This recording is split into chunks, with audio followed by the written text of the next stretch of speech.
Hello, students. Welcome back to your history class. I am Mrs. Jenny Shah, and we, are going to do a quick revision of the fourth chapter, the Central Islamic Lands. So, this chapter was all about Islam, the rise and impact of Islam. So, this was, if you have a map, you can mark these cities. These are some questions that can come, which you have to find the information on your own through the textbook and other sources and write down. I collect this from the school staff. Describe the relationship between Islam and other monotheistic faiths, Judaism and Christianity. This is there in our textbooks, but you can search more information, do your research, and claim an answer of 800 words. On which landmass and in which broader region did Islam emerge? This is the map. So what is the origin of Islam? Now, there are three parts to this. One is the Arabia before Muhammad. The Arabian Peninsula was dominated by the nomadic Bedouin tribes. There were small communities that were developed around the oases. City of Mecca was a marketplace and it was also a pilgrimage site. Mecca, the shrine, it held hundreds of tribal idols. Then we speak about the founder of Islam. Muhammad was born in Mecca around 570 AD. Around age 40, Muhammad claimed to have heard voice of the angel Gabriel. Gabriel was delivering the word of God to Muhammad. Muhammad began to share these new beliefs with the people. Finally, the Hijrah. Leaders of Mecca feared Muhammad's growing power. Muhammad and his followers escaped to the town of Medina. This journey is the Hijrah. It marks the beginning of Islam. How did Islam spread? Muhammad raised an army of followers and returned to capture Mecca. The tribal idols were destroyed, Kaaba rededicated to Allah. Mecca was the center of the first Muslim empire. Islam eventually spread through the conquest of Southwest Asia, North Africa, and southern Spain. Expansion made possible by weakened Byzantine and Persian empires. What is the spread and geographical influence of Islam? So the spread is across Asia and Africa and into Spain. It is primarily by military conquests. It is the first Muslim empire, Indus Valley to Spain. Geographical influence on the origin and spread of Islam. Islam spread along the trade routes from Mecca and Medina. Expansion despite great distances, deserts, and mountains. It spread into Fertile Crescent, Iran, and Central Asia because of the weak Byzantine and Persian empires. Geographical influence on the economic, social, and political development. Political unity of First Muslim Empire was short-lived because of regional fragmentation. Arabic language spread with Islam and facilitated trade across Islamic lands. Slavery within Islamic lands was not race-based. This is a map which shows the spread of Islam from India to the Atlantic Ocean.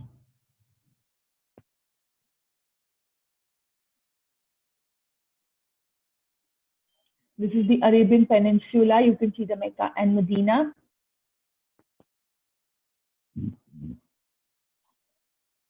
This is the entire Arab Empire at its greatest extent. You can see the purple color. That is the Byzantine Empire.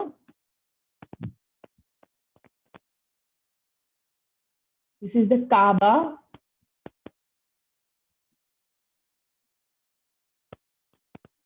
Another view of Kaaba.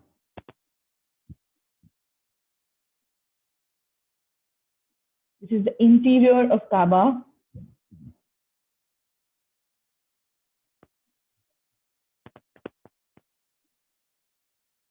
What are the basic beliefs of Islam? Muslims, Muhammad's teaching is Islam. Followers of Islam are Muslims. Arabic is the language and writing of Islam is in Arabic. Allah is one supreme God. Quran is the Muslim holy book, which is word of God. Mosque is the Islamic place of worship. Muhammad is the final prophet. Islam accepts earlier prophets like Abraham, Moses, Jesus, but they consider Muhammad as the final prophet. We have already done this. This has already been done. What are the beliefs and custom traditions of Islam? We did the same thing before in the picture. Islam accepts the teachings of Abraham, Moses, and Jesus, but their view is that Muhammad is the final prophet. There are 5 pillars of Islam that is the guide for Muslims: faith, prayer, alms, fasting, and pilgrimage. Faith is daily declaration of faith to Allah. Pray 5 times a day facing Mecca. Charity to the less fortunate. No food or drinking during daylight for the holy month of Ramadan. And perform Hajj to Mecca.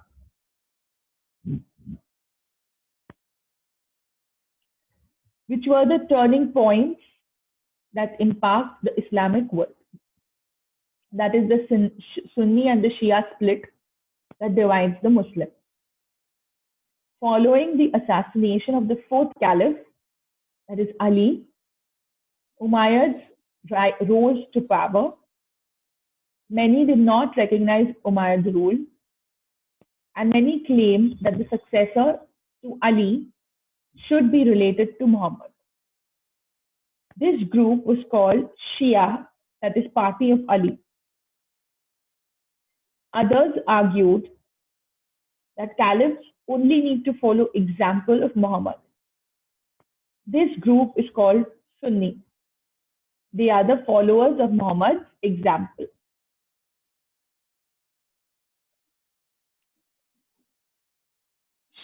How did Muslims conquer Jerusalem and Damascus? They shifted the political center of caliphate to Middle East.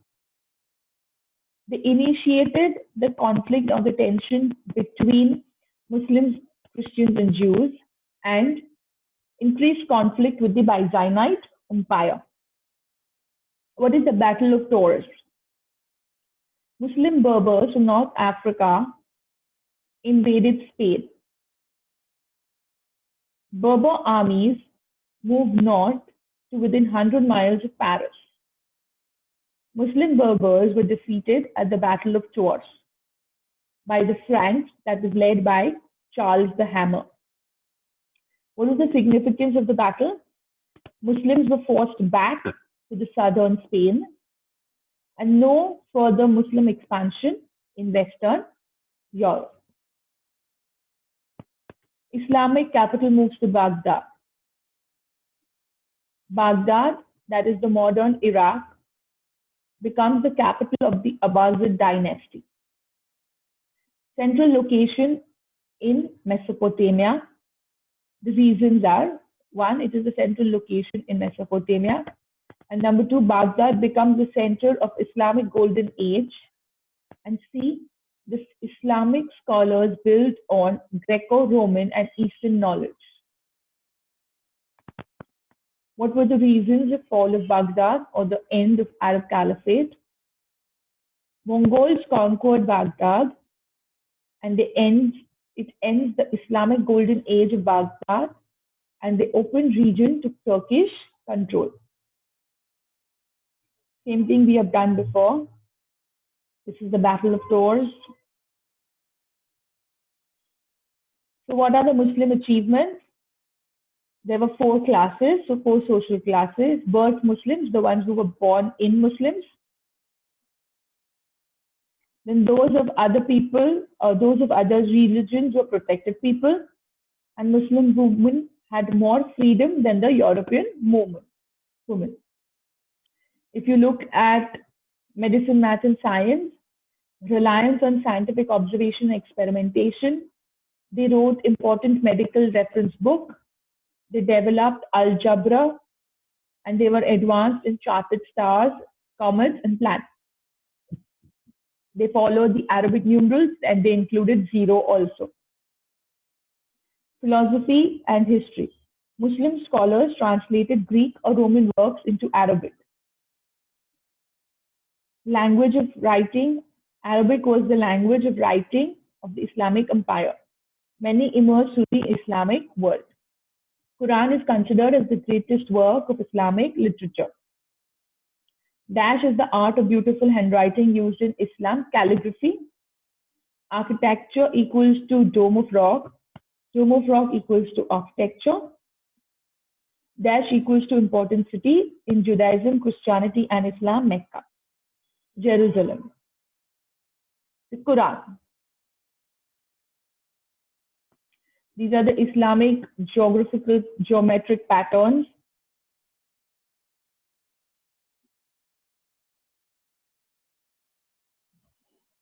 In their architecture, you can see lots and lots of geometric patterns. Calligraphy is the art of beautiful handwriting used in Islam. The first pillar of Islam, the Shahada, written in Arabic script in the shape of a man praying.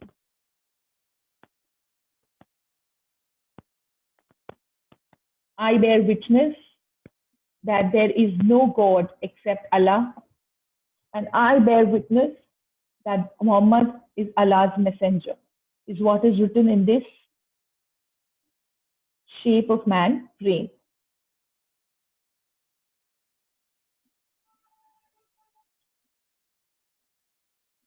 This is Dome of Rock, that is Jerusalem. It's the Islamic shrine in Jerusalem. It is the site of Muhammad's ascension to heaven and return.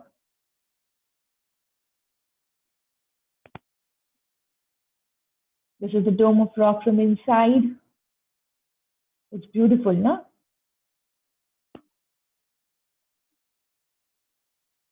Okay.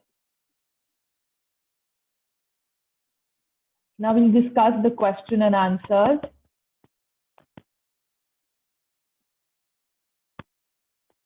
How do we know about the central Islamic land? This is almost the first question in any chapter, basically the sources.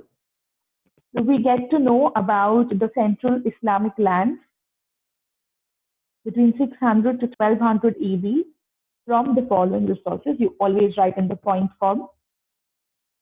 Number 1 will be chronicles, which provide us the account of incidents in the chronological order.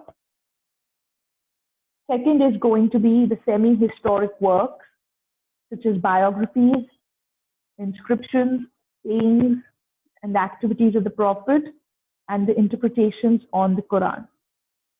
Third is law books, geography, travelogues, literary works, and stories, poems, plays, etc. Basically, written matter.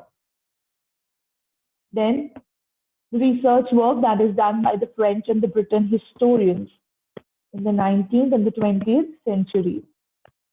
And last, archaeological evidences such as old buildings, coins, edicts, and works of art.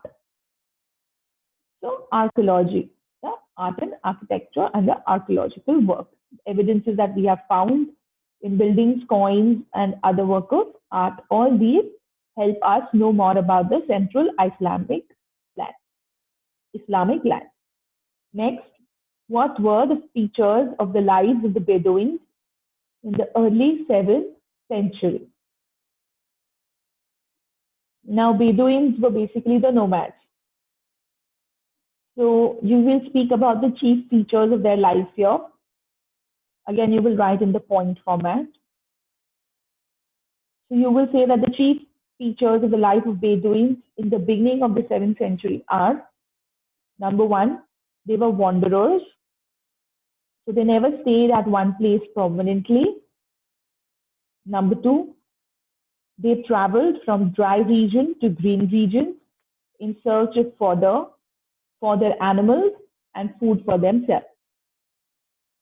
Number three, these green regions were called oases, and there were springs, waters, and clusters of palm trees.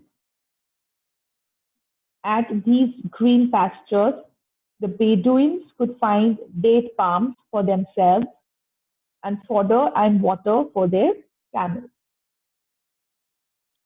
Fourth point, they also did some farming near these oases and raised some grains for their requirements. The straw of different plants was good fodder for their camels. The straw of different plants was good fodder for their camels. And they used to do some farming near these oases and they would grow some grain. Next, in the decade of 1960 to 1970, the flourishing of oil industry, many Bedouins stopped the life of wanderers and they began to live a stable life. Now, only 5 to 10% are still living a life of herders today. Every tribe has a chief who is generally called a sheikh. Okay, so this was the life, these were the chief features of the life of the Bedouins in the early 7th century. Okay, so now with this, I'm ending today's class. We will continue what is meant by the term Abbaside revolution next class. Till then, stay home, stay safe, take care, and keep learning. Thank you.